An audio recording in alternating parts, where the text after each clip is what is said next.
Good morning and welcome to Money Wisdom, sponsored by Johnson Brunetti. I'm Natasha Lubchenko. We're teaching you smart ways to manage your money, and here with expert advice is Eric Kogarth, certified financial planner and Johnson Brunetti partner. Eric, thanks so much for being here. Good morning. Thank you. So when planning for the future, it's important to talk to our families, especially our children, about, what happens when we're gone financially. It's a tough topic, but an important one, you say. A lot of people don't want to talk about it, and people are guarded on the subject because, quite frankly, some parents should not talk to their children about this. But if you look at the average 60-year-old who's about to retire, are we going to be okay? Do we have enough?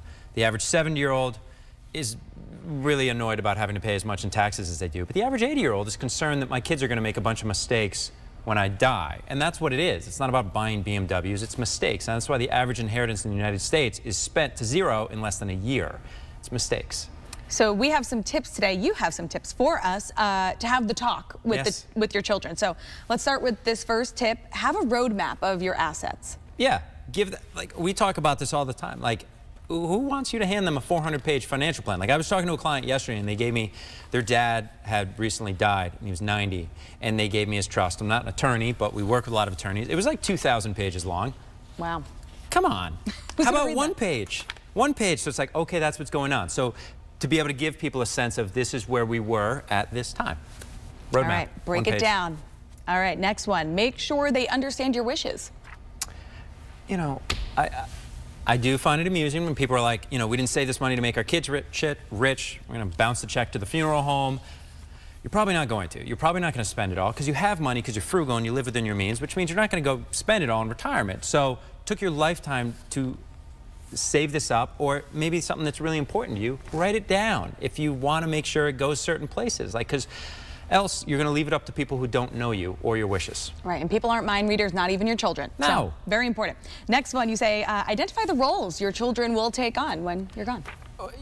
I'm one of three, right? And I'm talking to someone who says, well, I made my children co-executors. Not a lawyer. Don't do that. Like, why? I don't want to hurt someone's feelings. Well, maybe one of them is like, I don't want to do this. And the other one is like, I really care about this. Like, so it's,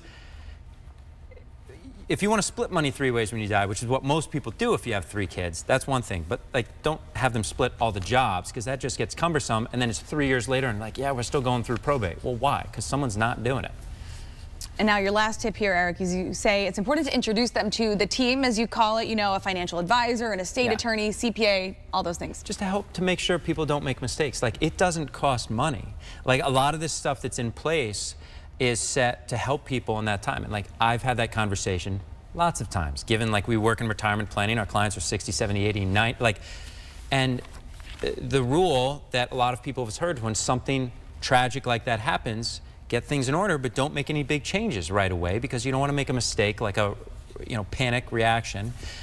So you should be introducing people to these people who put in this work and did this planning, because they do know more of the wishes that that parent had that maybe you as a child don't even know. Right. Seems like a very important step in the whole process. And if people want to learn more about having these really important conversations, you have an offer for us. We do. It is an article, and it is focused on the talk, which is funny because I have 3 little kids, different talks, different phases of life. But it's about how do you get into this conversation, because there's a lot of uncertainty around this stuff, and the vast majority of kids, 60-year-old kids that I know, they just want their parents to have a great life and to be able to help them out, and your family could help you out with this stuff. So get it at moneywisdomtv.com, and it'll start talking about this stuff, what things are helpful for them to know, even if you don't want them to know dollar amounts. Right. But just to start the conversation when you can still have it. Absolutely. Seems like a great place to start on the topic. Eric Kogarth, Johnson Brunetti, thank you as always. And of course, you can learn more at moneywisdomtv.com. For CT Style, I'm Natasha Lubchenko. We'll see you next time.